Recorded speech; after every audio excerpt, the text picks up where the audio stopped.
record on the. And there's Jacob. Okay, good morning, everyone, and welcome, Bill Cass. I'm so glad you could join us today. Could I have an action on the minutes of May 23rd? The seconds, any corrections or omissions that anyone would like to make? Okay, not seeing any. Sylvia, do you want to do a roll call and the approval of this, please? I really do. We just had some quick last minute folks, so thanks everyone for coming. All right, from Auburn, unless I've missed it, we have no representative. From Bedford, which is kind of strange, we have no representative. All right, but in Candia Online, we have Rudy Cartier. Here and yes. Thanks, Rudy. Chester in House, we have Deb Munson. Here and approved. Thanks, Deb. From Darien House, we have Jeff Moulton. Here and abstain. And John O'Connor. Here and yes. Thanks, John. From Francistown, excused is Linda Kuhnhart. And we have in house Gary Schneckenberg. Present, yes. Thanks, Gary. Goffstown in house, we have for his last meeting, Dave Pierce. Here, abstain. Thanks, Dave. And online from Goffstown, we have Jacob LaFontaine. Here and yes. Thanks, Jacob. And Colleen Malo. Oh my God, hold on. Mayu. Yes. Oh, Mayu, you got it the second time. oh my God, Colleen, I will tell you that Nate has been coaching me on French names for the last month. And- One of these oh my days, God. everybody will learn the pronunciation. My- But here and Mayu. yes. Mayu. Okay. Very exciting. From Hooksett Online, we have Denise Fitchett-Folk. Present, yes, thank you. Thanks, Denise. From Londonderry, Suzanne Brunel online. Yep. Present and abstain. Thank you. Arthur Rugg.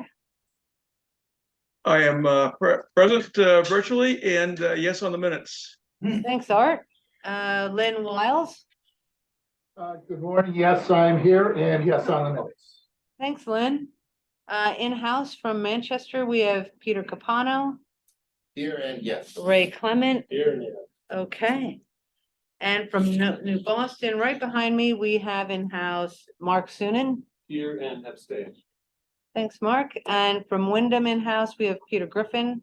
Here and yes. And we have Ed Lapointe. Here, abstain. Thank you. I did not see, oh, well, from DOT, we have none other than our commissioner right here, Bill Cass. Thank you. So you are now our official member. So, Bill, you're an alternate. Okay, Thank you. very good. Am I part of the quorum? Do I- Yes, Oh, done? oh, heck yeah, heck yeah. Let's see, and non-voting member, but still here, Ricky DeCillo, thank you from DES. Thanks. Hi, everybody. Good morning. Hi, Ricky. Up, and before we close this part, there we have Brian. Let's get him in. Brian, we're just recognizing you from Londonderry. We're just voted on the minutes and that you're here virtually. I'm getting nods, so I'm taking that as a here and yes. I am here. Thank you. On that, actually, what am I saying? Yes, Londonderry, I'm right. Okay. Phew, Okay. we're good. Any old business, Sylvia? Monday. Don't have any. No, I think we're good. Okay. Sylvia, would you like to introduce our guest? You know what? Nate will do this much more eloquently than I, and I've already called him an alternate member, so I think I will move to Nate. Hey, would you like to introduce our guest? Sure. It's my pleasure to introduce our guest, Commissioner Bill Cass of New Hampshire DOT. I have been in regional planning this is my 18th year in regional planning, and I think Commissioner Cass was one of the first people that I met maybe on my first week on the job, probably, possibly as Assistant Director of Project Development. Maybe, yeah. But For those of you who don't know Commissioner Cass, he has extensive experience in many senior level positions throughout New Hampshire DOT. He's been with the department for, I believe, over 35 years. Is that Yep, correct? yep. And most recently serving as assistant commissioner, which is also, I believe, the chief engineer for the department. And in December, appointed as commissioner. Correct. Yep. And I invited the commissioner here today to speak with us, you know, at this point, kind of 6 months on the job, what his goals and priorities are for the commission, and to make us aware of any statewide programs or initiatives that are happening that might impact our region in the coming months and years. So with that, by way of introduction, it's our pleasure to have you here, Commissioner, and thank you for your willingness to come. Great. Yeah, no, thank you very much for having me. It's a pleasure. How much time do you want me to? I want to be respectful of your agenda and stuff. I had jotted down just some. 2.5 hours will be fine. Probably 10 or 15 minutes if Oh, yeah. everybody can stand me for that long. And I apologize again for the folks behind me and stuff. I'll try to. Probably talking to you guys mostly in front of me, but I'll try to turn and look at the camera for the folks online as well too. But I'll leave some time for questions. But you know, as Nate said, I just give you some of my thoughts and philosophy, goals and priorities. I mean, I came in, like I said, with a lot of experience at the DOT, and you know, I look at our goal as an agency is really delivering, you know, quality and timely transportation projects and services to our customers. And I want to emphasize for our agency and our folks that, you know, being responsive and accountable and providing good customer service is really one of the tenets that I want to promote. Because, you know, we are in public service. We are all at the DOT public employees, and, you know, service to the public and our customers is really what we should all be about. And, you know, I look to emphasize doing that collaboratively, working with our partners and stakeholders, and you know, trying to address things in that fashion. And I'd say up front, I've been involved through different positions, you know, working in various levels, whether it was when I was in preliminary design, working with a number of the regional planning commissions, in the formation of projects and concepts, or whether it was in other roles, overseeing the 10-year plan and working through the development of the program that way. I say to myself, I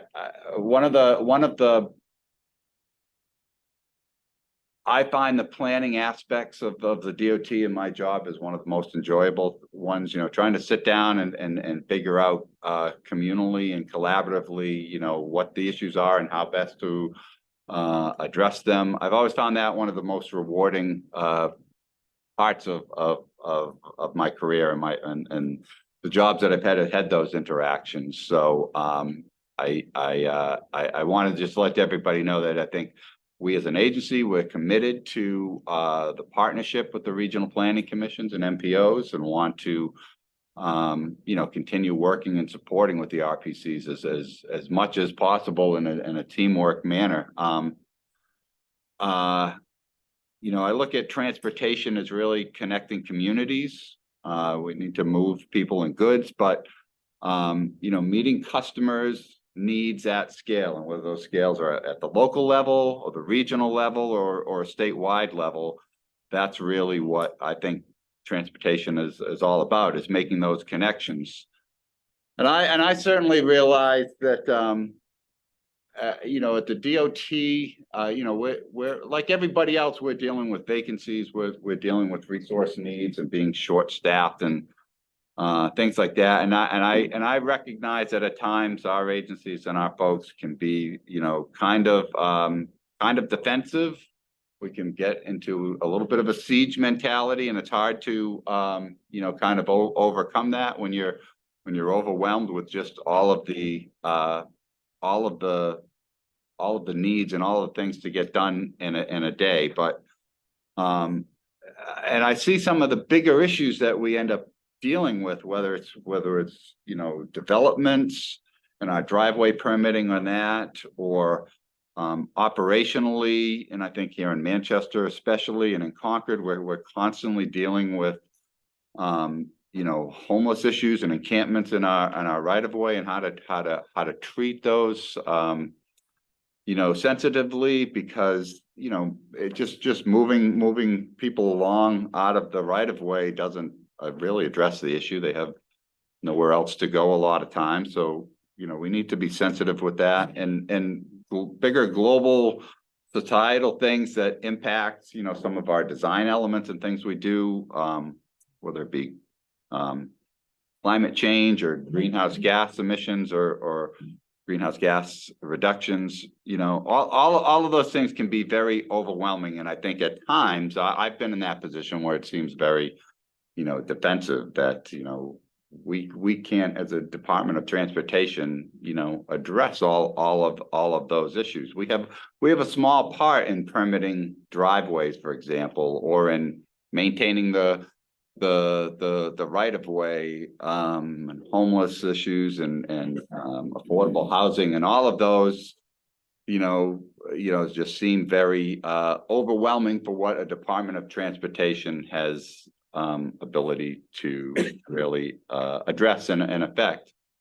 But I'm a firm believer that you know, we need to have a seat at the table. We have a part to play, you know, whether it's you know, in affordable housing and looking at transportation needs and things like that. I think we have a part to play. We need to be active. We need to be involved and have a seat at the table.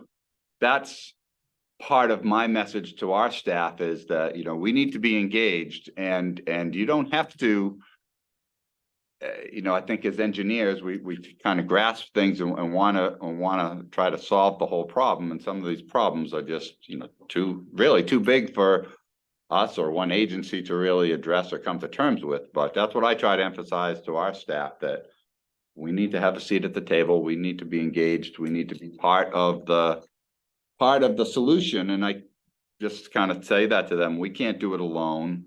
And that's where it takes that partnership between the DOT, between the regional planning commissions, the municipalities, the other agencies we work with, all of the you know, civic sector partners that we get involved in addressing some of those things. So in a very broad sense, from what I was asked to talk about, those are kind of what I see as kind of, I don't know if it's more philosophy or more, yeah, you know, some of those goals and priorities in terms of, you know, being engaged, working collaboratively, and continue to build on and leverage those partnerships to address these, you know, much bigger, comprehensive issues that I think we're all kind of dealing with. So a little more DOT focused. You know, we have had an awful lot of change and turnover at the department since I came on board in December, and probably in the last 6 to 8 months.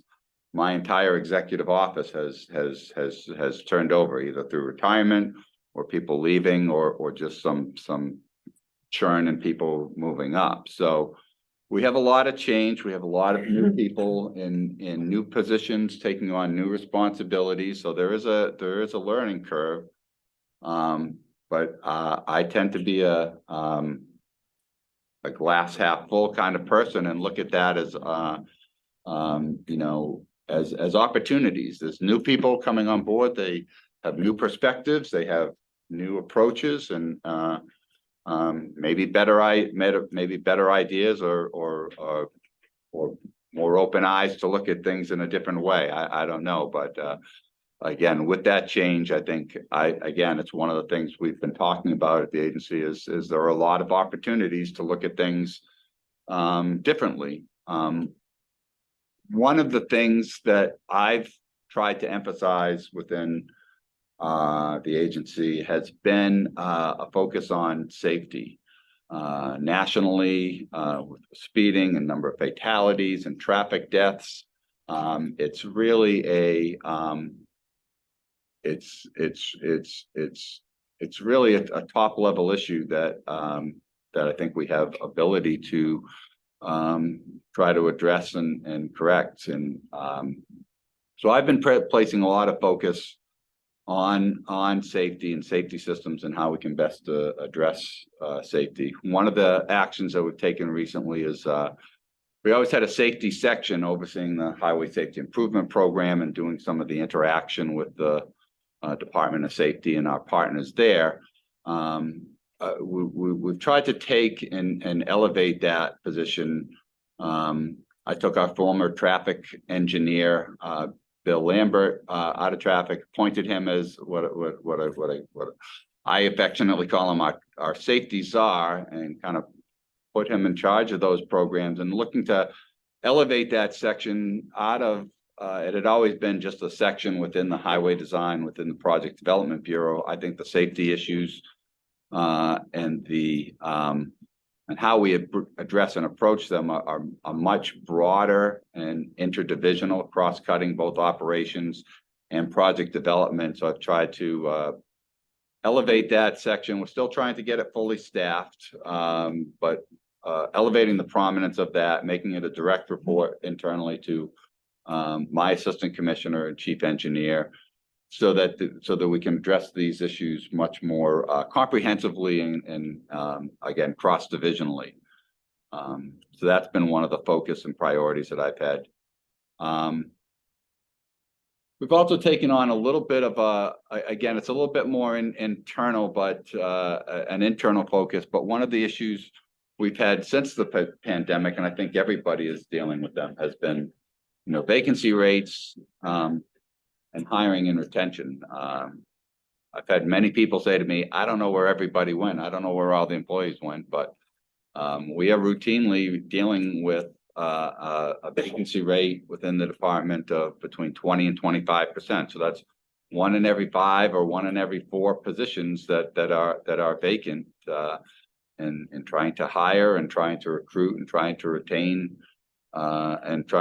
people. So one of our strategic focuses within the executive office has been on rebuilding the workforce. I think at the DOT, we are still dealing with the fallout from the pandemic and from COVID. We had a year-plus long hiring freeze at the state, and we are still trying to recover and overcome that. So one of our focuses is trying to rebuild the workforce.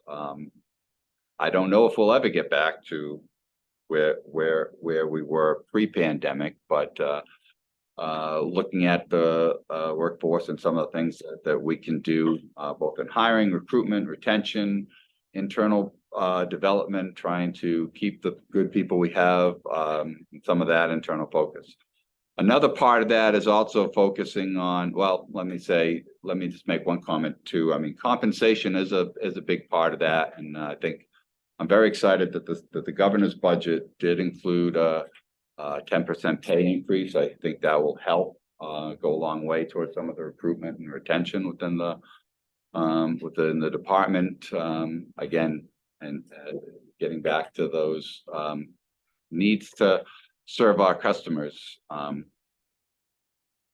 The other areas that we are kind of focused on, what I like to call kind of empowering the employees. I think we have a very bureaucratic system with a lot of checks and balances. So again, I've been encouraging people to look at things at different ways and see where we can streamline things, see where we can make, decision making as close to the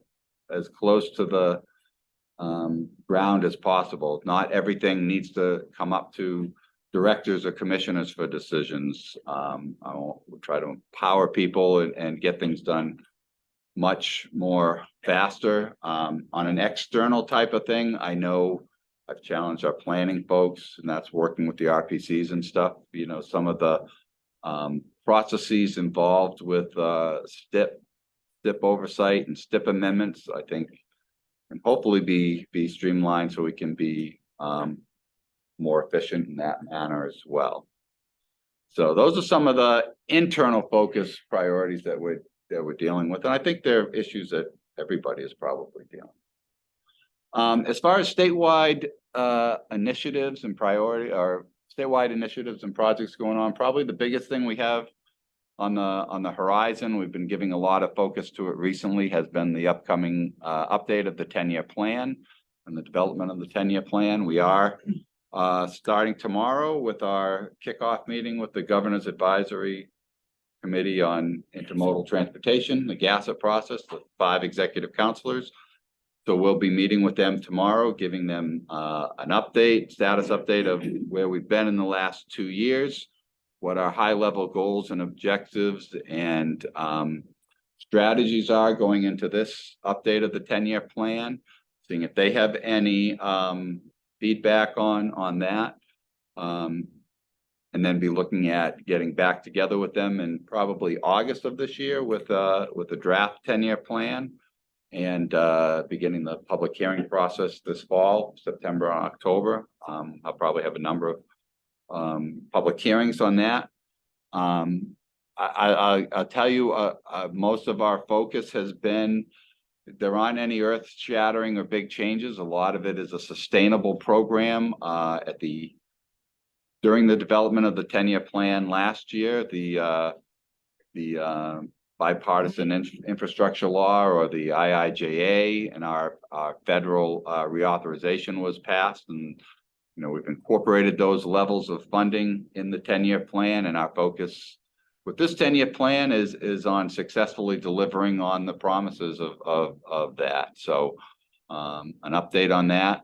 We have been taking some look and adjustments with how we adjust for inflation and escalation, because we always want to have a realistic plan. We don't want to overpromise, but and we want to be financially constrained, but we still want to meet the program goals.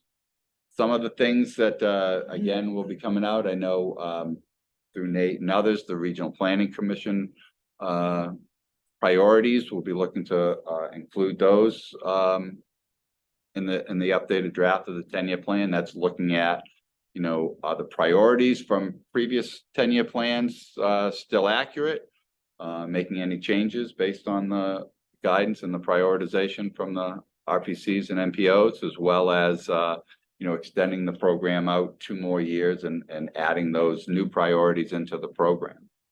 We'll also have a lot of focus this year on we've put additional resources in addressing municipal red list bridges in particular. Last year during the 10-year plan, we took federal funds and more than doubled the traditional state aid bridge program. What we did is we took about 10 years of projects last year and advanced them, accelerated them, at least from a programming standpoint, in the first 4 or 5 years. So this year, we're coming back and we'll be reprogramming out the rest of the years of the 10-year plan. So in March, we sent out, based on a prioritization, similar prioritization analysis that we do for state bridges, we sent out, I forget the number of individual communities, but we sent out letters to looking at about 65 municipal red list bridges to those communities, inviting them to either apply or acknowledge that they're interested in enrolling their bridges into the program. So we'll be looking at that. So between probably 50 to 65 municipal red list bridges we'll look to include in the program this year, which will be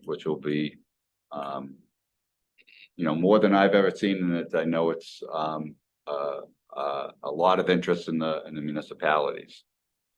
So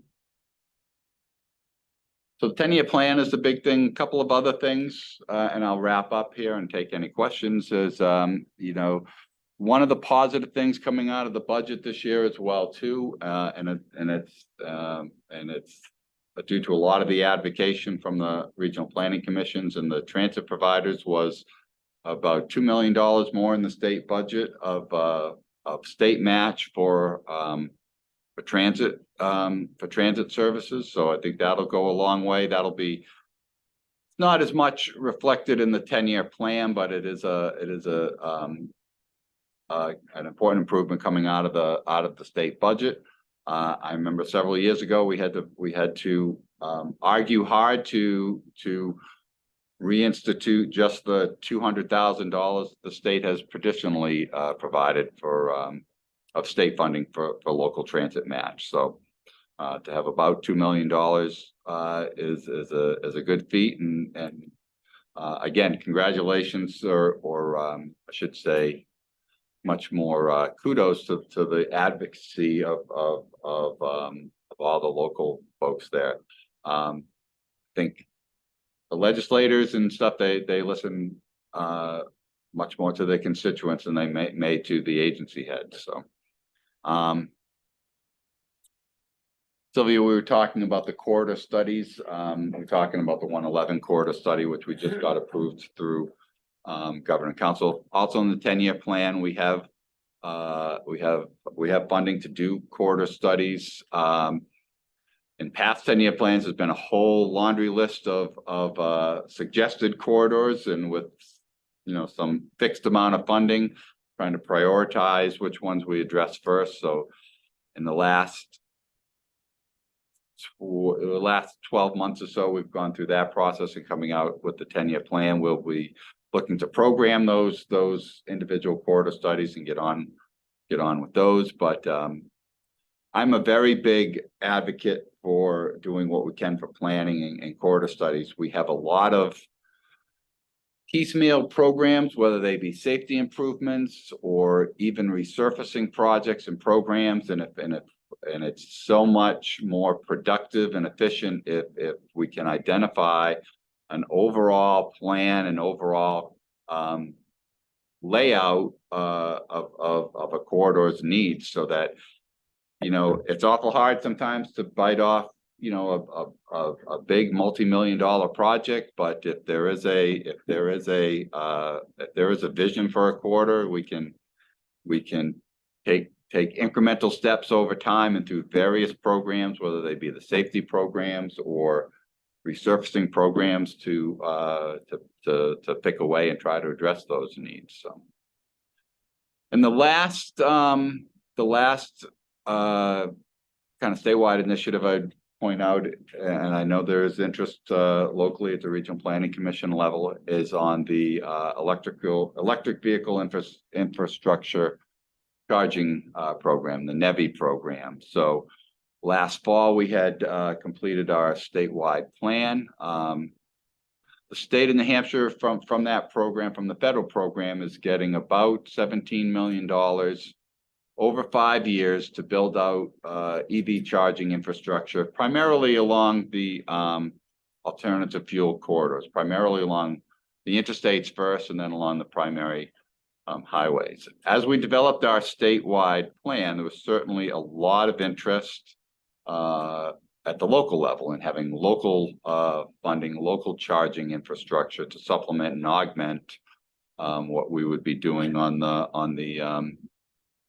the alternative fuel corridors. So there is a lot of motion and a lot of activity on that. Federal government just closed a discretionary grant program associated with that. We partnered with New Hampshire DES in taking a two-prong approach at those grant initiatives. So the DOT put in a $5 million grant for electric vehicle charging to help supplement and augment the $17 million that the formula funds to fully build out the alternative fuel corridors. At the same time, DES, working with the community folks, has put in a $5 million grant application to look at more community level charging. So that's very exciting. Hopefully we'll be successful. It's been a good partnership there. DES has overseen the VW settlement fund money, and have already had some grant rounds for, again, somewhat in the middle focusing on, some of those underserved, areas that need the funding to help support EV charging.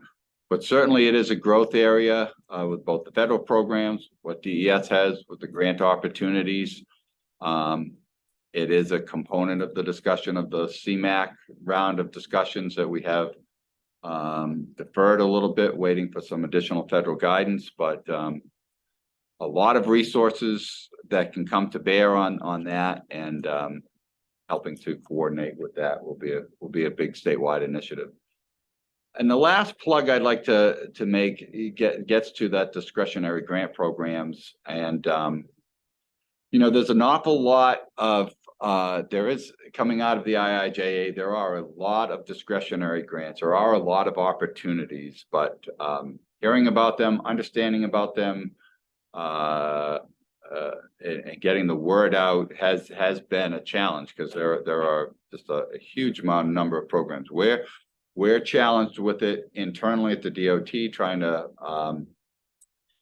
task people with following certain things and trying to prioritize strategically what grants we're going to pursue and go after. We just got good news this week. We heard the congressional delegation secured $20 million toward the General Sullivan Bridge reconstruction over in the Seacoast. But I know there's a lot of concern from the municipalities. There's a lot of interest in how to get the word out. Hopefully I would put a plug in with the our planning commission, our planning bureau is trying to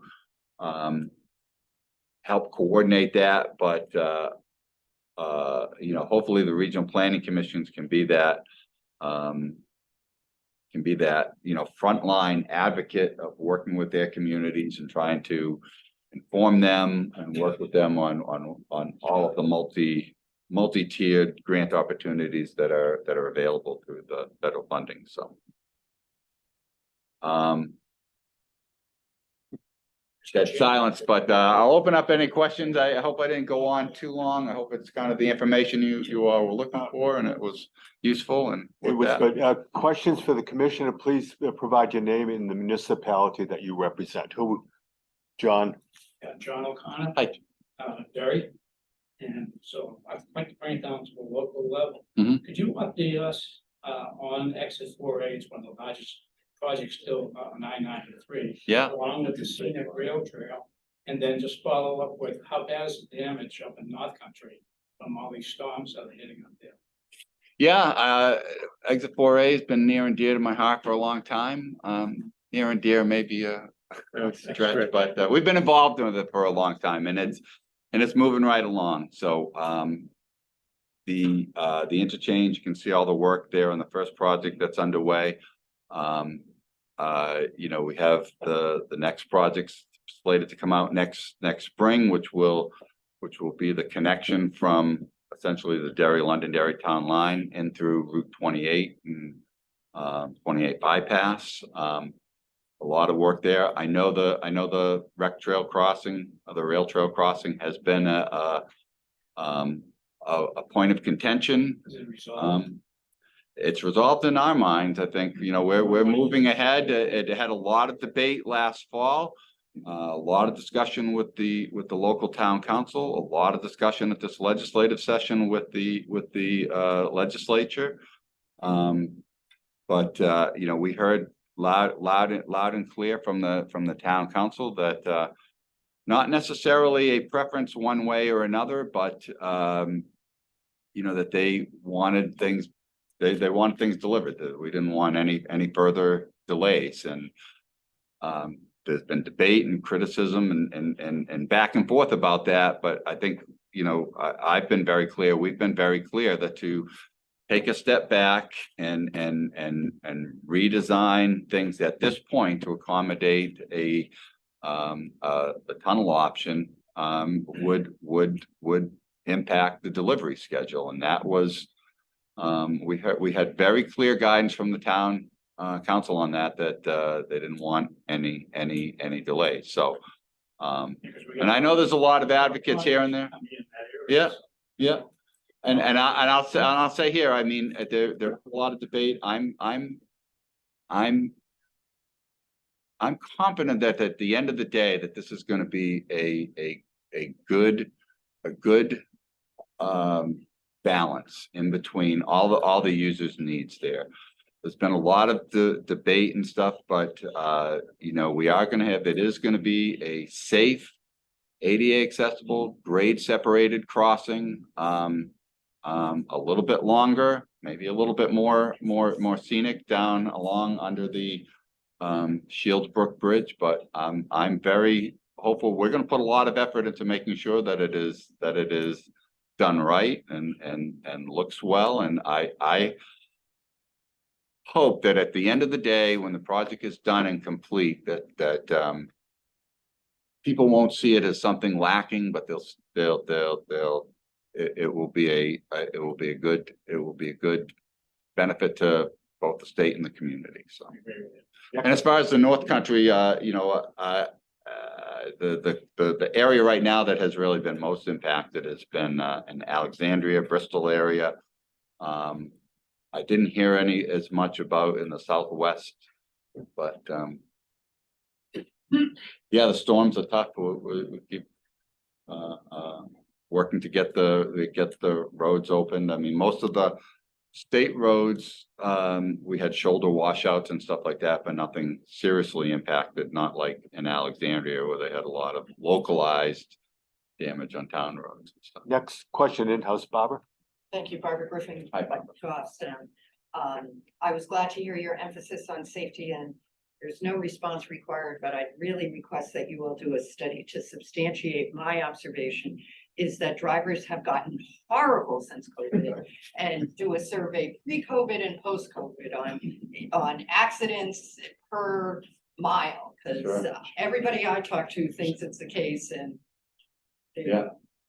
No, it's interesting. I mean, at speeds, we saw that fatalities and speed infractions really jumped up. I mean, there was anecdotally, I won't say this factually, but you know, there was like, you know, a year where things weren't enforced, you know, because of COVID, and there were less drivers on the road, and those speeds haven't seemed to come back to normal with everything, but. thank you for your time. Yeah. No, I appreciate the call. Behind you, Mark. Commissioner, could you comment on exit 6 and 7 on 293? I understand that the project schedules have been pushed out. Is that entirely due to the funding stream from turnpikes, or is there other rationale to pushing those out to further construction years? A little both. I noted when we were looking at updating the 10-year plan, for example, that we had to take into account inflation. There's been a lot of inflation in the last 2 years, so the costs are going up. We're also taking into account, you know, escalation, what we can anticipate in the future, as well as on the turnpike side in particular, get back to some of the recovery from COVID and stuff. Particularly the commuter traffic has not bounced back. You know, we're still about 5 to 10% under what was in 2019 as far as traffic volumes and stuff. Weekend traffic and stuff has rebounded, but particularly on the turnpike, and in particular on the Effie Everett turnpike through there, which is much more of a commuter based traffic pattern, that hasn't rebounded. So, you know, with that, there are revenue stream implications, and all of that combines to delay and push out those projects more and more. So we have increasing costs, decreasing revenue in the turnpike system, take care of debt service, operations and maintenance, R&R, which is rehabilitation and repair, keeping this thing there. All of those things get funded first, and the last thing that gets done is the capital projects. So those get pushed out. I will say it is two-faced, because part of the rationale at the last 10-year plan, Councilor Gatzis was strongly advocating that you know, despite all of the capacity needs, closest of those interchanges and things like that, the major issue is the safety concern with the tight weave between the southbound on ramp and the southbound off ramp at exit 6, the Amsgate interchange. And knowing that project's delayed, it's a big $200+ million project, it's going to take time. Even when it does get to construction, it's going to take multi-years of construction.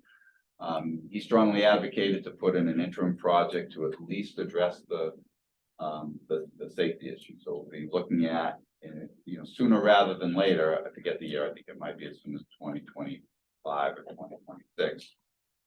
Interim improvements along Eddy Road to eliminate the southbound on ramp, work along Eddy Road and make some improvements to the small little loop ramp on it. So at least in the interim, won't address all the capacity issues, but addressing the immediate safety concern that seems to be the most prominent issue concern. Thank you. Yeah. Additional questions in-house? Yes, please. Hi, Jeff Mullen there. I have an electric vehicle since I've got it, I've started to avoid going too far north of New Hampshire because infrastructure just isn't there. Mhm. Whereas the rest of New England seems to be ramping up quite quickly, and I think we're potentially losing a lot of tourist dollars if we don't somehow expedite this EVCS charging plan. You said you're waiting for guidance from federal government around CMAQ, but there's a Volkswagen fund and other things. Seems like we could be proceeding at least on some of the major infrastructure. Sure. Yeah, no, I know the VW funds, DES has had grants out there beginning last fall. So some of those projects are moving forward. With our formula funds, we are preparing RFPs to start doing project selections. Our initial focus area is probably going to be on the 93 corridor immediately north of Concord, probably between there's a gap area between Concord and Littleton, or probably between Hooksett and Littleton as the first area of focus. But yeah, no, we are aware, particularly in the North Country. It's interesting you say that. One of the first VW project awards that they put out was to the Errol Country Store. It's an area up in the North Country there that needed the additional support from the federal funds. It's something that wouldn't get supported in and of itself without those additional funds. So hopefully some incremental steps, but we are aware that I think you're right. We are behind other New England states. I work closely with particularly sister states in Maine and Vermont, and certainly they are both a lot further ahead. Part of that, I think, somewhat politically is focused on their political atmosphere and the focus of their governors and legislatures. So but we'll be working hard to try to catch up and put in what we can. The one other part of that, and that's why I had mentioned the Errol General Store. I don't know where you travel or where you go to, but I've been finding a lot more private industries, Bretton Woods and other hotels. There's the Landmark Hotel where I live in Laconia. It's not only just that are putting in EV charging to support their tourists, to support their customers as well too. Looking what the outlet mall at exit 20 in Laconia has done as well too. So we have a part. It gets back to what I said. We have a part to play as the state and as a public agency to support that. But I think there's an awful lot of private sector investment that's coming in to help support it as well too. Peter, Jay? just can I just note, I know the commissioner has another, Yeah, I gotta be commitment about in 5 or 10 How, are minutes. you okay for another 5 or 10 Yeah, minutes? or yeah. so? Okay. Yeah, Right, I was going to bring it real close, so go ahead, Gary. And then we'll go to the people that are calling in. Yeah, Dave Pierce, Gulfstown. Increasing natural gas supplies and electrical power is important for economic development, and we hear the providers of natural gas and power, they occasionally want to develop their infrastructure in your state corridors, Mhm. buried lines. How does that impact your planning in the department? yeah. It's interesting about when all the Northern Pass stuff was going on, the legislature actually did some work and designated some not alternative fuel corridors. I'm mixing that up with EV, but energy corridors. Yes, thank you. So we have in place some of those abilities there. For instance, we've already, adjusted our utilities accommodations manual to help facilitate and look at that. So I think we're poised pretty well to work with those. You're trying to be a partner? agencies. Yep, very much. Yeah, yeah. Okay, for those calling in, I'll entertain a couple of questions. Was anyone like to ask the commissioner a question? No, I guess not. Yes. Okay. Bill, I have two questions. Sure. I-93 is now complete. When do you expect it to be at capacity again? That's very hard to say. I think, I think it'll have a lot of capacity for a long time. And I say that because commuter patterns are changing as well too, which I talked about a little bit on the turnpike system.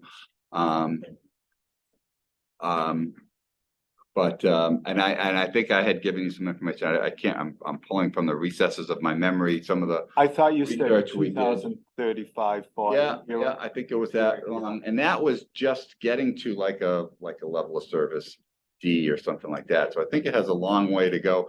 Certainly in the 93 corridor, the restrictions that I see and that everybody probably sees is much further south along the corridor, presuming that Boston metro area continues to be kind of the hub and the focus. Certainly I-93 in New Hampshire has a lot of capacity compared to the constrictions that you see as you get further and further south. I'd also just take the opportunity to say, one of the questions that has kind of come up since 93 has been completed. Mhm. Questions internally as well as some externally has been the status of the BX, the Boston Express bus service. I've told our folks that I think, commuter bus in that corridor, we need to continue it. So I fully expect that's going to be a continued service both there in the at the Everett Route 3 corridor as well too. So. Part two, very quickly. I just read an article in Trains Magazine about, it was a review of the year in review of since Pan Am was sold to CSX. It's not very promising for New Hampshire, great expectations for Maine. Have you had discussions with CSX to see what their plans might be for enhancing rail freight in New Hampshire? Yes, somewhat. Where do you see it going? The most recent discussions we've had have been, we were, this deals with in Concord, for example, where with Pan Am, we were right at the finish line and purchasing a section of the defunct rail corridor for part of the East Coast Greenway and the connection to the Northern Trail there. That fell apart. In our discussions with CX to get that going, well, it didn't fall apart. It didn't get to the finish line because of the sale from Pan Am to CSX. In our discussions with CSX, they have been focused on expanding the system and focused on investment in the corridors that they bought, much more so than on the property management and on selling off pieces of that land. So I take that as a positive focus from CSX, that they are focused on making good on their promises of investments and improvements in the corridor. Which would result in maybe enhanced freight service? Yeah. Okay. Yeah. A lot of that depends on the market and depends on the users, but Sylvia? Yeah, while we still have the commissioner, first, we all thank you for coming and joining us today. This is special for us, Good. and I know the commissioners really appreciate that, and so does staff. Second, to hear you speak about homeless and transportation, that is a first, I think, for at least for me anyway. I can imagine in your 35 years, that might be new as well. it certainly is. Yeah. And so, any initiative we might assist with or be part of, I know that our staff, having just wrapped up our regional housing needs assessment, we are certainly very much open to that discussion. Second, you are talking about safety and the new safety czar bill. We certainly would also be very interested. As a matter of fact, Zach Swick, our GIS and data guru, just recently sent an email, as he sometimes does, and there was a reverse bell curve where I think it was over maybe 2 decades, Zach, where it was terrible numbers for safety and pedestrian fatalities down to, I think, 2010, where it was the lowest, and now it's right back up to the worst, if not worse, than it was 20 years ago. And we also have both on your Complete Streets Advisory Committee. I would love to see a marriage of both your Safety Czar bill and the Complete Streets Advisory Committee come together and create some perhaps new ideas on how to tackle this problem, because we hear and are part of, as Manchester has recently had deaths over the last few years on Maple, and I'm not even sure all the streets over there, but we are very interested in this topic and would love to see that sort of marriage between those two groups. What else did you talk about? Oh, a whole lot. We're just the EV charging plan. Tammy is going to be talking about that today, and we are adopting with this group our own regional EV charging plan. So that's happening. So a lot of what you were talking about, we'd love to have you come back and talk more. I certainly have a lot more I would love to chat about, but I respect your time and I know you're a busy person. So any last thoughts on staff? Nate, I'll throw it to you. No, we really appreciate it, Commissioner. No, thank you for having me. Yeah. I'll do fine to come back. It's been a great discussion. We've covered a lot of ground, and I think the questions and dialogue is really helpful and productive, and we appreciate it. Good. It's a privilege to have grand power transportation in New Hampshire. Thank you all very much. It's been great. Thank you so much. And I'm sorry, this is also very important. The pizza's here. You guys take your break in the, good timing, man. Thank you so Phil, much. do you want some pizza before you go? No, I gotta run, but All right. thank you, sir. Thank Yeah, you. good. Thank you, everybody. All right, if everybody wants to pause for 5 minutes, I'm getting out the watermelon. Go grab your pizza. The vodka, Sylvia, is that what you said? Bail myself with a bottle of water. Do you think the most important time is Good. All right, have a good day, everybody. Thank you. Thank you so much. Hey, thanks, Phil. Really. Yeah, I have to come down. I just felt a little, felt like I was rambling, but more It's really good. it's like whether it's on safety or. It's great. Really appreciate it. See you in a couple weeks at council. All right, great. Take care. Phil, thank you so much. Oh, nice. Bites. Yeah. That's for you, Andrew. Oh, please do. Do. There you go. Thank you so much. I just want to make sure that I'm hitting notifications. How have you been? You were right. What's up for the summer? We were gonna use up a lot of time. That's nice. I haven't been up there, so I've heard great things about it. Okay, we put stuff on the side, Barbara, we did. We Really? thought about it. You have family up there? or- No. City, I like. Oh, Oh, all oh, right. yeah. It'll be good. Really? Pretty good stuff. You only had 3 changes. What was it? 3, 4? They would say that. I can ask the question. Go on. And then you got to name myself, he knows who I am. Okay. Yes, I know. He's terrific. Or, I asked him to come. Yeah, I feel like I think it's right. He's really good.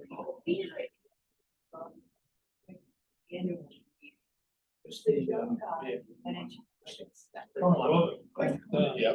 He was. I got the lower version. It's 40,000.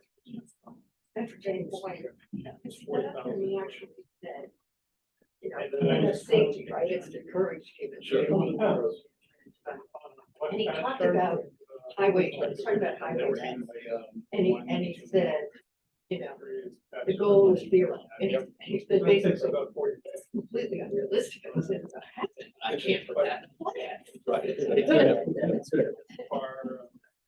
Yeah, Chris wanted to, he was in senior leadership at UNH chapter. He was Oh, that's right, he went to UNH. He was at Keys for a while, yeah, UNH, and now he's out of section work, and he is, at the last I heard, he had become the CEO of a startup that was doing robotic bridge inspections using like robot cameras and AI.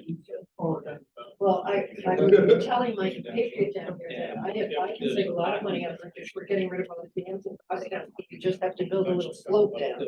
And we can get rid of the bridges, put a couple of logs out and we won't need all it is. Not a great deal. I'm working on a bunch of historic preservation projects and I'm vice chair of the Historic District Commission. We're partnering with Conservation Commission and the school department because we want to promote history in town, not just be custodians. So each of these sites have historic installations, like the school district has a 1796 causeway that was constructed as part of a road that led from Windham to Lowell. And now it's part of the running trail for the school, right? So it's a historic landmark. HDC is doing signage. They're now around it. So, but anyway. So I think, why don't we get going? Yes, please. Public participation plan. Is it 9 of our? It's Neighbor. Neighbor. Yeah. Everyone, can I get feedback from folks online as to whether they can see the full screen? Dave, are you online with us? Yep, we see it. Oh, perfect. Thank you so much. All right. Move this and hope it goes away.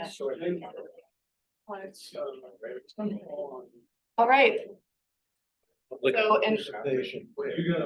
oh, thank you, Sylvia. Do you need to focus in on me? I want to see you. Yeah. Yes, I You want to see me? There I am. There you are. All right, everyone. So while you're enjoying your pizza, in the interest of time, I'm going to go ahead and get started on our public hearing for the update to our. Could we have our speakers' attention, please? We're going to get started on kind of going through our public hearing for our updated participation plan.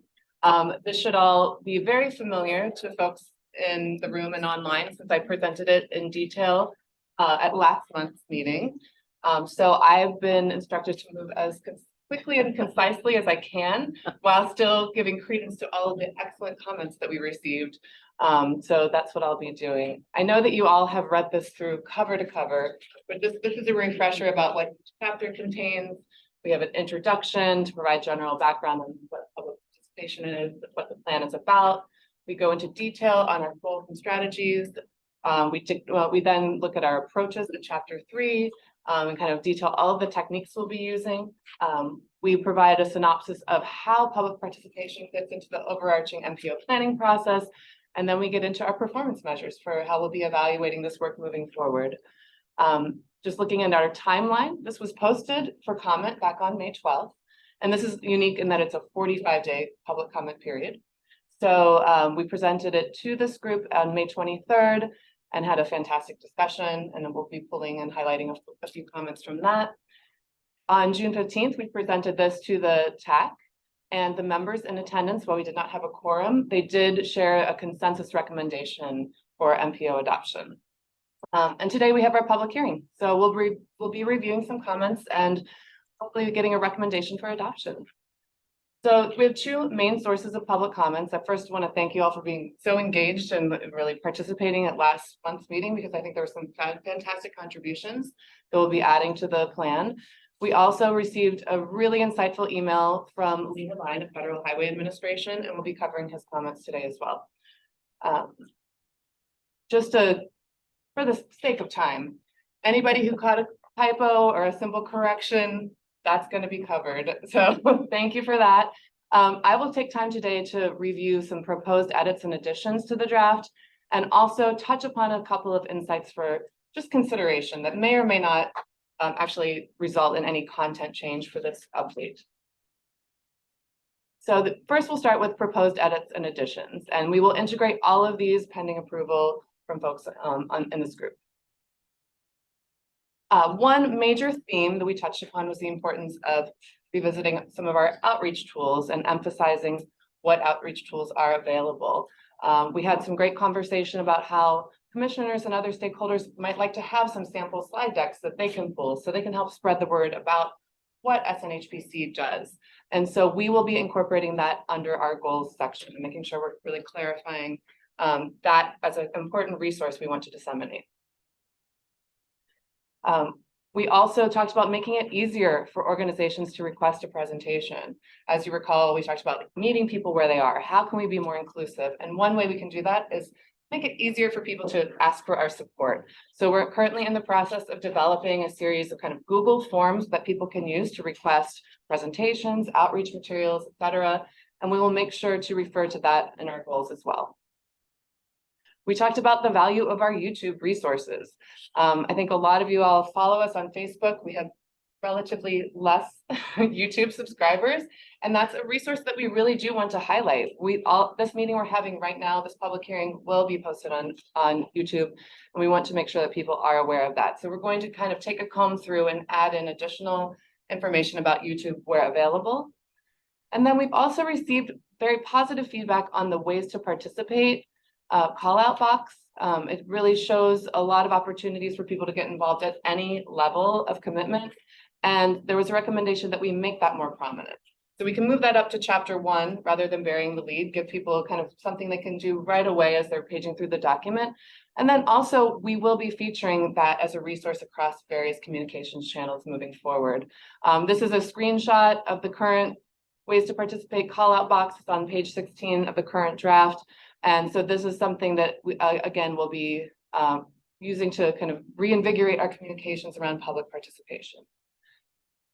Another major theme that came out from conversations and comments had to do with, our emphasis on diversity and inclusion. We talk about how important it is to have inclusive participation processes, how we want to really capture the diverse perspectives throughout our region. And there was a comment that we could have photography that better reflects that inclusivity goal. Right now, in the current draft, there's primarily white, able-bodied people. We can do a better job of diversifying our photography so that we can represent what we're aspiring to. And so we will be incorporating some additional photography. We also talked about, we had a comment on the importance of highlighting public transit options for people who want to attend a meeting in person. So that is something that we will be integrating into this plan. And I like the idea, because that ways to participate box is so easy to read and user-friendly, we will kind of expand and enhance that so that people know that they can attend meetings in person. Here's the nearest transit stop, and provide a little bit more detail on that front. And then, of course, there was also a comment about clarifying what resources are available for people who have limited English proficiency, for people who may be deaf or blind. All of that is on our website, and it's in our Title VI program, which will be kind of cross-referenced in this document. Again, I do think this is a great opportunity for us to be a little bit more clear and integrate some of these resources in our ways to participate box, because ideally we want people to be asking for our help so that they can get more involved. And these are just a couple of sample photos to integrate. Ben and Sylvia attended a fantastic event with the New Hampshire Alliance for Healthy Aging last week, and I was glad we got some good photos from that. And also we have an event from Hooksett MTA Outreach showing that you can take the transit system even if you may have a mobility impairment. And then the last kind of major theme in terms of our edits and additions have to do with process clarifications. There was a note that we do need to detail how the MTP and the TIP will document public comments. This is an important federal requirement that we need to systematically track each and every public comment and provide a response and include that in the final plan. So we will be providing clarification on that point within our summary of planning products. That's a table in chapter 4. There was also a note that we can describe how performance measures will be reviewed and how we'll be setting targets for them. And I think that's something we had all been talking about as a group, but need to make more explicit within the plan. So we will incorporate some language into chapter 5 about our timetable for conducting internal reviews of our performance measures, as well as our timetable for reporting out. And potentially, as we develop more of a baseline of our data on these measures, we might start to set targets for improvement. And then these are a couple of really interesting additional insights that I wanted to flag. These came up in the comments. I think they're something to consider, something to bookmark. I don't believe they would necessarily necessitate an update in this particular iteration of the public participation plan, but I wanted to share with folks here today. There was a recommendation that we could include outcome-based performance measures. For example, we could try to track the number of public comments that are coming from our equity analysis area, which, from my background in kind of public health research, that's a great research question I'd love to sink my teeth into. When we talked about it further, and I've had conversations with Nate and other folks on the team, at this point in time, we really prefer to focus on process metrics. We want to really measure the things we can directly control. There's no way for us to predict when there's going to be a lot of excitement around a particular plan, a lot of controversy around a particular plan. That's out of our hands. We're also wanting to do our best to minimize any barriers to entry. So if we start asking people for their zip code or any demographic information, that could be off-putting. And ideally, if we are following this public participation plan and really engaging and collaborating throughout the course of any project or program or initiative that we're working on, people should already see themselves in the plan, and they should feel, they might actually have less comments to provide if they've been involved along the way. And then the other note, there was a comment that we could consider establishing a citizens advisory committee to boost participation, which is a really cool idea. It's definitely something that we'd be interested in researching further. We'd love to find some success stories from MPOs around the country that have used this model successfully. And in the meantime, I think that this is something that will require research, it will require conversations with MPO and TAC. We might want to take a smaller baby step, for example, by establishing some community seats within TAC, right? There's a lot of different ways we could kind of learn from that model and think about how it could be applicable here. But basically, there's a lot of conversation, research, potentially bylaws that need to be amended in order to get there. So we think it's a great idea. Let's bookmark it and maybe consider it for a future round. And I think that's all I have for you. Questions for Suzanne in-house? Questions for Suzanne calling in? Questions for Suzanne calling in? For those of you calling in? Okay. Then could I have a motion to adopt the public participation plan? Is there a second? All those in favor, please raise your hands. Opposed? Abstentions? Thank you. Thank you. Next item is the report on the region electric vehicle infrastructure development plan. Tammy Zamoyski will be the presenter.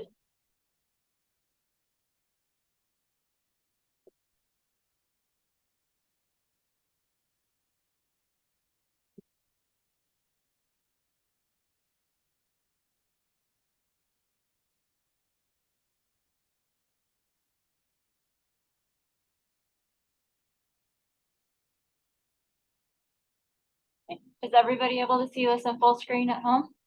Yep. Thank you.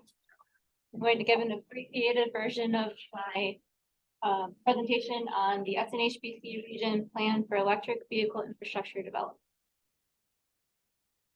The intent of the plan is to support the adoption and transformation to electric vehicles throughout the region, as well as between the New Hampshire Regional Planning Commission regions. This is a map of the Northeast. So you can see this is showing the charging corridor from Montreal up here in green down to New York City here in yellow. New Hampshire is circled here. As we all know, it's kind of a donut hole. It's the missing link. We don't have a lot of infrastructure yet. Can everybody hear Tammy, by the way? Everybody good? Good. Thank you. And I won't go into this in too much detail since Commissioner Cash also just mentioned that $17 million will be allocated over 5 years through the National Electric Vehicle Infrastructure Formula Program. But as also mentioned, that'll be focused on these New Hampshire alternative fuel corridors. So in our region, that only covers I-93 from Hooksett to Manchester, and New Hampshire Route 101 from Bedford to Manchester, and Candia to Manchester down here at the bottom. So we developed our working group consisting of members of all the different communities, and together they have identified fast charging corridors in our region that we want to focus on. And I'm going to let Zach quickly talk about how we chose those.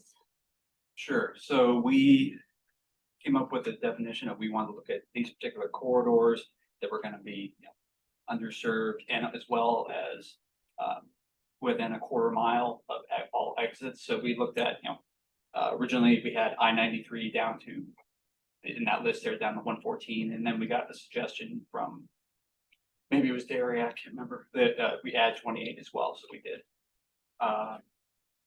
That's not really, next slide.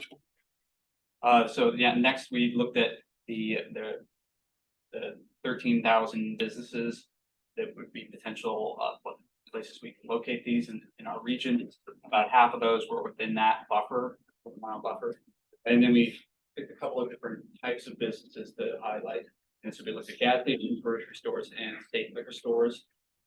Also included all hospitals, colleges, park and ride structures, and park and rides, regardless whether they were in that that corridor.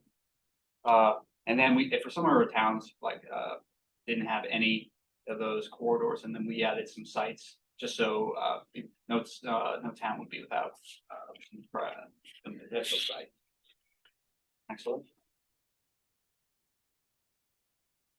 So this is just a reminder of the different types of infrastructure. There's DC fast charging, which only takes 20 to 30 minutes for a full charge.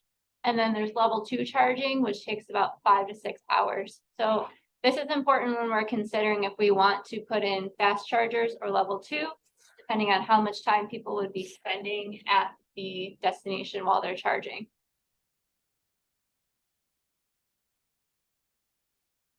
And then you want to just talk about the maps real quick? Yeah, sure. So here we are. We have this is just out there. You can see the corridor and I guess pink, and then we have the potential sites. And this is obviously looking at Wyndham up to just about the Manchester line. So you can see things like Chester Municipal Center, and there's a bunch of stuff in Derry, but it's we have to zoom in to be able to see those. Thank you. And we want just to highlight that there are a fair number of sites within the equity area in our region. Just want to make sure that that area was going to be well served as well. Thank you, Zach. For the sake of time, just real quick, for each site, we also looked at if phase 3 power was available at each site because that is a requirement for DC fast charging. And for each site, we also developed a site summary sheet with a lot of detail. So we looked at the volume of traffic at the site, if public restrooms were available, how much parking was available, and then what amenities are located in the area for people while they're charging their vehicles. And I will ask Sylvia to talk about our site prioritization exercise. Right, again, sorry for those behind me. So internally, we met and we discussed, well, what's the proximity to a major route? What's the accessibility to the public and relevant activity at the site? And next slide. And so, for example, you can see some of those locations, library, medical centers, shopping stores, parks. And so when we reviewed this with our TAC, they made some suggestions. No, we think this one's more important or that one's more important. We made those adjustments and that's the list we have presently. Thank you. So our public comment period was for 30 days. It just ended yesterday. We received 3 different sets of comments, so I want to review those with you and make sure that we are addressing or not addressing the comments as we all see fit. So the first set that we received on June 1st was from a resident in the town of Auburn. I put a map up here to give you some context of where these sites are. Hopefully everybody can see that. So the comment read, I strongly encourage you to object to the 3 proposed sites for the regional EV plan within the town of Auburn, New Hampshire. Auburn is a quiet and small, quaint town that takes pride in being rural. While we benefit from being so close to Manchester, we all choose to live in Auburn instead of Manchester because we did not want the downsides which come with that of a big city, specifically the infrastructure. 2 of the proposed locations, Griffin Free Public Library, which is here at the bottom, and the Auburn Police Department, are right in the heart of Auburn. They are not immediately off of the highway. You would have people driving into town who do not live there, hooking up their vehicle to a charger, and then hanging around for several hours. Auburn, in that area, has almost 0 activities for someone to take part in while they waited several hours for their car to charge in that area. The Sunoco gas station, which is here, the miles traveled plaza. While it may be right off the highway, there isn't any place easily walkable for someone to go and spend hours on time waiting for their vehicle to charge. With the time that it takes for an electric vehicle to charge, they should be put in place where there are ample businesses and that someone could go and spend several hours at. The Mall of New Hampshire would be a perfect place if you were going to put one in, or a park and ride where someone would not be coming back to their vehicle for quite some time. As stereotypical as it is, when you have people hanging around with nothing to do, that is when a town encounters its most trouble. With those few comments, I encourage you to strongly object to Auburn being a potential site for the regional EV plan. There would be very little benefit to the town with mostly downside. So in response to that, I've shared this comment with the EV working group, our TAC, and we've also had some internal staff discussions. And we have suggested no change to the plan, so leave these 3 sites in. And the reason behind that is because the intent of this plan is to identify potential charging sites in each of our communities that would have regional significance. So there's no commitment to the town at this time. So we would welcome your feedback on that if you agree, or if you have any comments or questions or concerns. I get a comment here. What if you're involved in a traffic tie-up? You're sitting here, there's no way people can move on or off the road. The vehicle stop, moving power and everything. So that's gonna be. That's a great question. I do not know the answer to that. I'm Trying to sure find what out, 'cause it happens a lot. I'm sure time will tell as the electric In vehicles general, become more popular. Electric vehicles don't use any energy when they're sitting there. What if you get to run it to run? It's Your heat stop, or air conditioning? stop and go actually energizes the batteries, the braking, but they do, you have to be towed like any other. They run out of energy.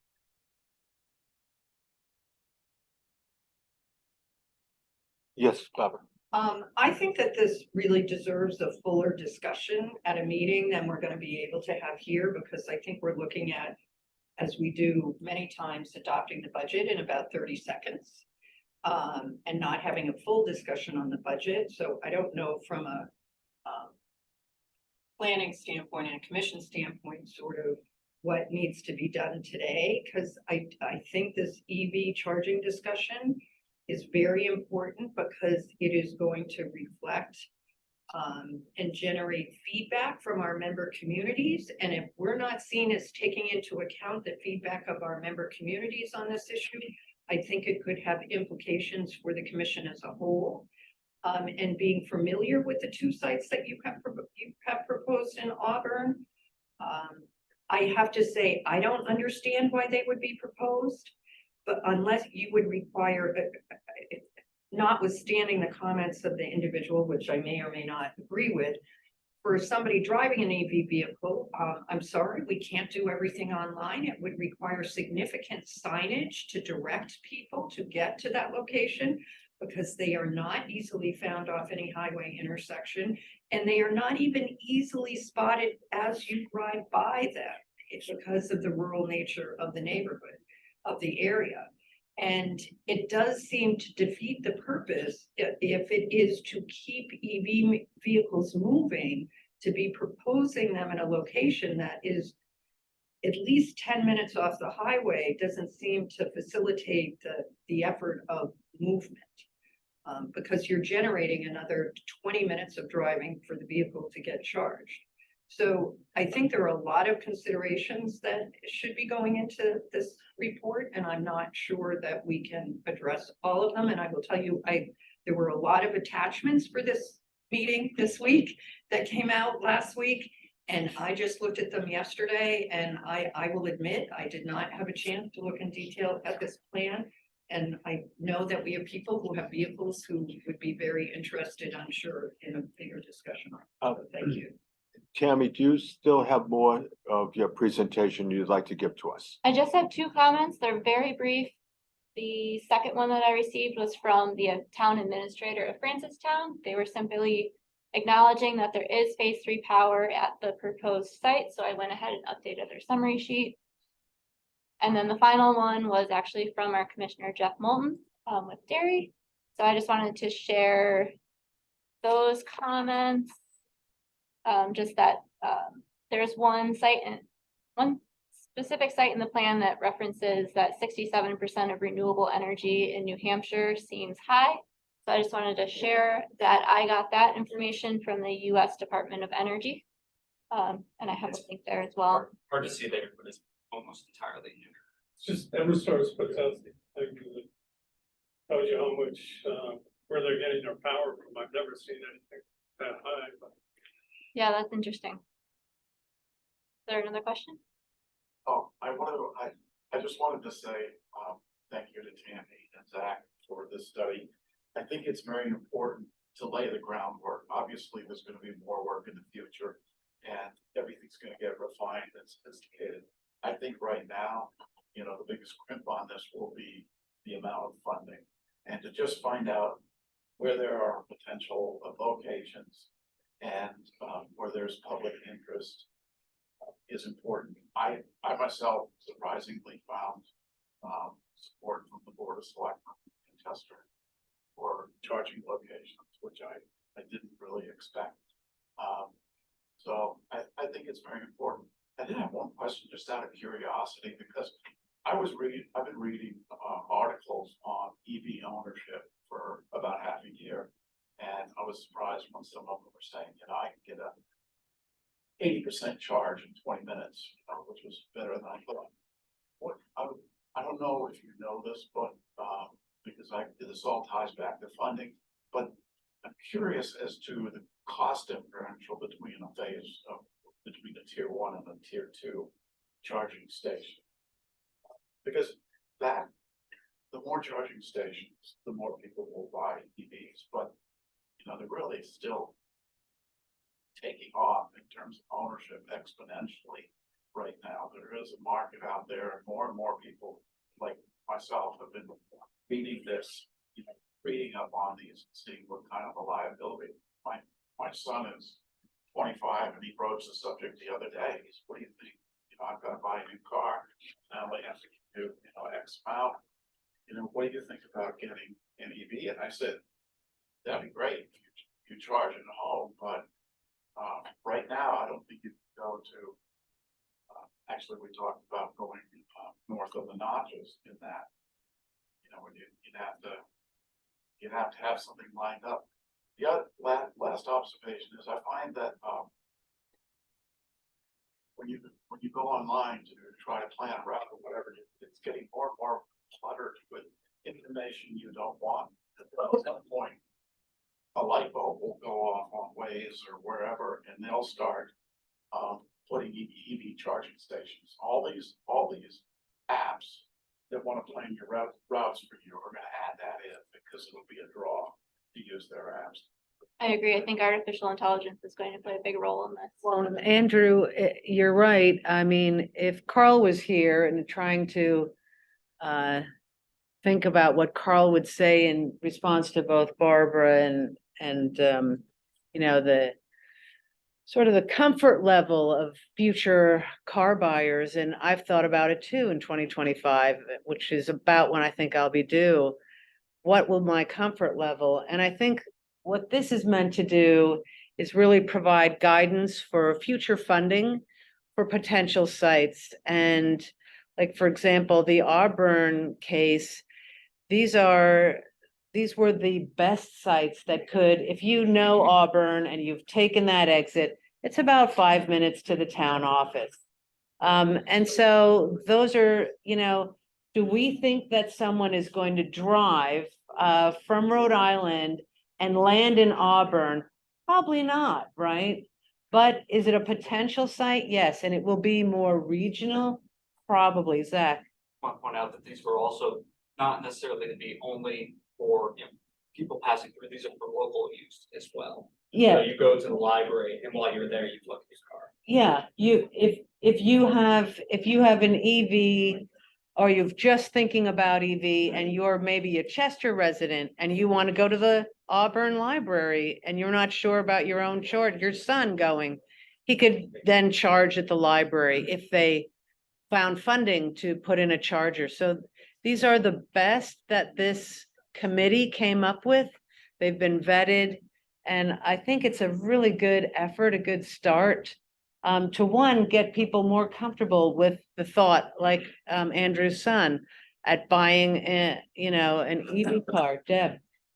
I just wondered if you had looked at parking capacity at these locations. I know both the town office and Chester Library don't really have a lot of regular parking for, you know, Right. if there's concurrent event and if something had to be taken up by somebody unrelated to those events, and just to park and charge, it's kind of a sacrifice for those locations. Any other questions from in the room? Well, I'll make a comment more of it. But I've had my vehicle for about almost a year, and in general, 90% of the charging can be done at home, either level 1 or 2. Level 1's just plug in like this one here, but it takes a long time. You get 2 to 3 miles an hour, and so it can take you 3 days to get a full charge. But a level 2 looks like a dryer plug, and you can get up to 20 miles an hour and an overnight charge. You're all set. When you're talking about level 3, you're really thinking about people that are traveling, and you want to bring them into your town for commercial reasons, maybe to generate traffic into your downtown or restaurants or whatever. But it kind of, to me, brings up another question: how do we prioritize, saying a gas station, the lobby for one there versus a municipal building? To me, that needs more discussion about how do we prioritize these sites, because I don't know if we should be in the business of helping commercial install level 3 charging stations.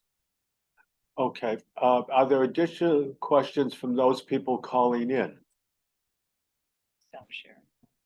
Hi, this is Ricky DeSolo. I'm the EV specialist here at NHDES. I just wanted to say I have an unfortunate conflict I need to leave for, and if anyone has any questions, I'm going to drop my email in the chat.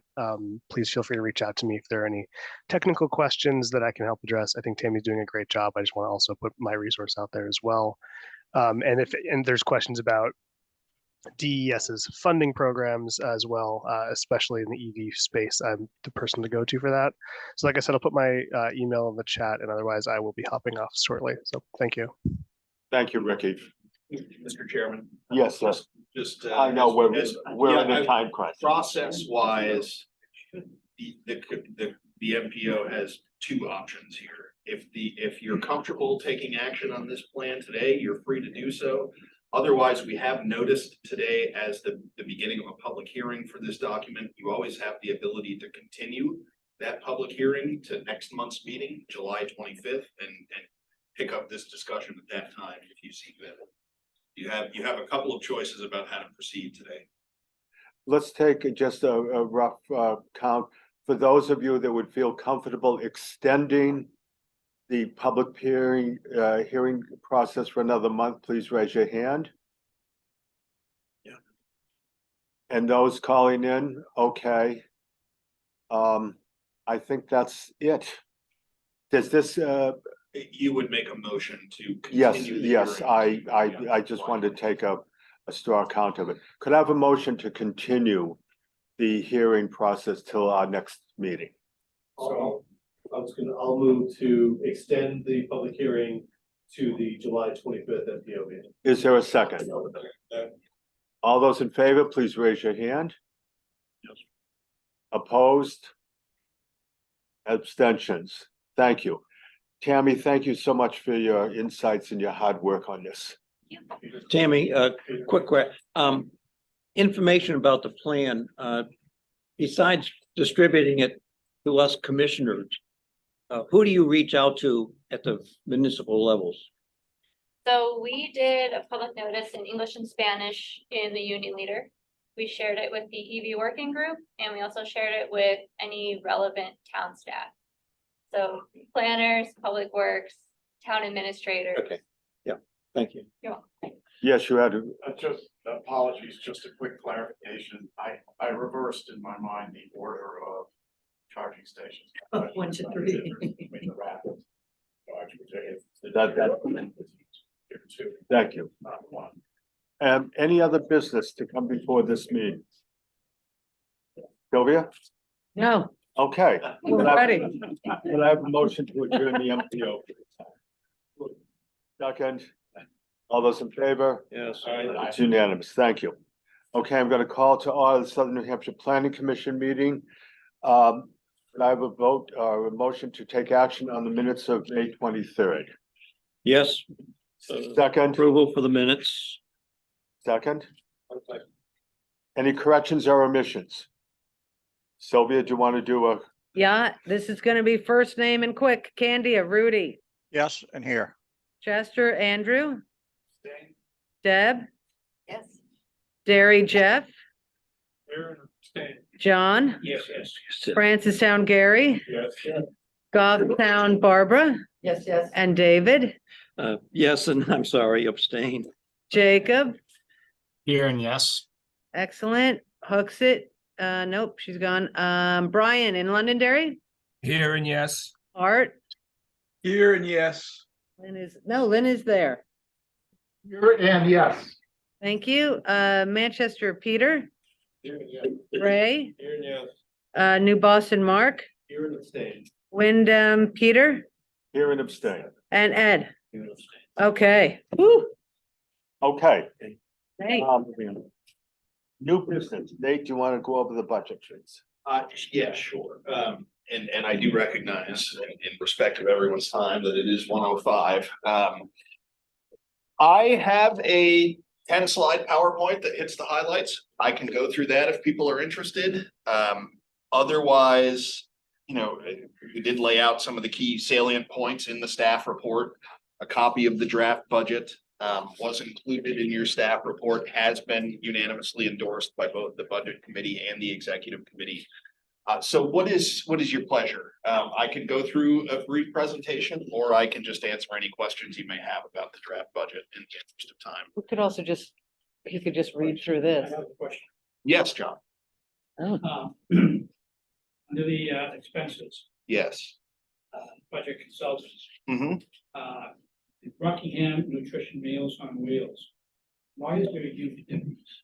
And the reason why I'm Yep. asking, as a former president of the board of directors for Marion Garage, we established a room, kitchen, and dining area dedicated to the Meals on Wheels. Yeah. As a former state rep, I was on the executive committee, and we allocated a lot of money to Meals on Wheels. Mhm. So that's why I was curious as to what's creating the big jump. The 4 transit subrecipients that we have under the Section 5310 program are Manchester Transit, Easter Seals, Rockingham Nutrition, Meals on Wheels, and caregivers. We administer Section 5310 funding for a region that's bigger than the Southern New Hampshire Planning Commission service area. So we actually encompass 7 communities, additional communities. And so the services that are funded through that are passed through and funded to Rockingham Nutrition Meals on Wheels through the 5310 program are actually services that are centered around the senior center in Plastow and serve the ring of communities around the town of Plastow. So when you see Rockingham Nutrition Meals on Wheels here, it is actually for about 17 hours of service per week surrounding the Plastow Senior Center. The reason the cost has gone up is twofold. The Regional Coordinating Council is funding additional hours of service this year for that, or has approved additional hours of service. So previously was funding between 15 and 16 hours of service per week. Now it's going to go up to a little over 17 hours of service per week. The second reason is that Rockingham Nutrition Meals on Wheels hourly rate has increased due to a variety of factors, fuel costs, labor costs. And so the combination of higher costs to provide their service as well as additional hours of service results in this increase. But basically, when you see Rockingham Nutrition Meals on Wheels on this line item, those services are demand response transportation services for the Plastow Service Center and the first ring of communities around Plastow. Yep. Additional questions? Yes. Thank you. Just to be clear and follow up to that. So the additional communities that are in it were not there last year. And are those additional communities, the expense associated with it, offset in revenues? They were there last year. It's the result of a merger between the Region 8 and Region 9 Coordinating Council that happened about 3 years ago now. So the increase is solely cost? The increase is, so there was an increase in revenue this year in the 5310 program. About 80% of the increase of revenue is the increase in Rockingham Nutrition Meals on Wheels. So this increase is covered by increased revenue. But you'll see that the other providers don't have the same level of increase. We actually had some cost efficiencies with Manchester Transit, where their hourly rate has stayed essentially the same. And we had a slight, or actually I would say a moderate hourly rate increase for Easter Seals, which is driving an increase in their overall cost. But yes, it was offset almost entirely by a 5310 formula funding increase coming through the IIJA. Yeah. Additional questions in-house? Questions from those that are calling in? Okay. Could I have a motion to adopt the fiscal 2024 budget? Is there a second? Second, okay. All those in favor, please raise your hand. Opposed? Abstentions? We have an abstention. Thank you, Nate. All right. And now we come to the agenda item, the one of the best agenda items. Recognition of Commissioner David Pierce for his long tenure and service to the Southern New Hampshire Planning Commission. Sylvia. Dave, so Dave, I asked Dave, we are gonna be sending out our newsletter very shortly, and Dave was kind enough to send me his history with the commission. So anyone here in 2013, 15? Yeah. So you may recall one of the folks from Goffstown at the time was Tony Martz. And evidently he twisted Dave's arm. I served on 2 different nonprofit board of directors with Tony Martz. He was an alternate to this commission for 6 years, and he was anticipating moving out of state in retirement. So he said he obviously saw that I was interested in doing more services for my town, and he recruited me to serve on the commission. And that was all locked in place because Dave, Please. Priest, yeah, I was trying Dave Priest, said, Dave, come down and visit me in the office and Have lunch. we'll have, oh, by the way, I'll buy you a lunch at the local restaurant and I'll explain everything that you need to know about what the Regional Planning Commission does. And I was hooked in. That did it, huh? Yes. I thought the cookies were. A free lunch will always bring participation. And Dave's been on our executive committee and our treasurer for the last 6 years. And he has come in at least once a week, I think, for the last 6 years. To help us out, signing things and reviewing things. And one of the things I've observed in many of our community activities is sort of gracefully going off into the sunset. And I certainly wanted to manipulate that the best I could. And I was very pleased with a new planning board member. She's already signed out, Colleen Malou, joined our board. And I kind of sensed that she was also ready for more involvement at the community level. And she is essentially my replacement as a full-time commissioner. And Jacob Luftain. Jacob, thank you for volunteering to also be my replacement on the executive board. So with that, I'm sort of doing the best I can to gracefully go off into the sunset. I've been thoroughly amazed. Nate, Tammy, Suzanne, Sylvia, the professional competence of our staff here. Sorry, I'm just gonna change the camera so people can see you online. Oh. I just realized that you're. Yes, I'm the fellow who's been There we doing all the go. talking. Okay. It's better. No, I'm Thank you. thoroughly impressed with the professional competence of our staff and your dedication to doing the best you can for our region, putting together the plans to make sure that you're functioning well and interacting well, and we're getting the best bang for our buck at the state level, especially with highway planning. It's so essential. And we're the rest of our commissioners, we're sort of their sounding board. We look over their shoulders and make sure that yes, everything is in place to have a great region support. With that, I'll be able to do. Thank you so much.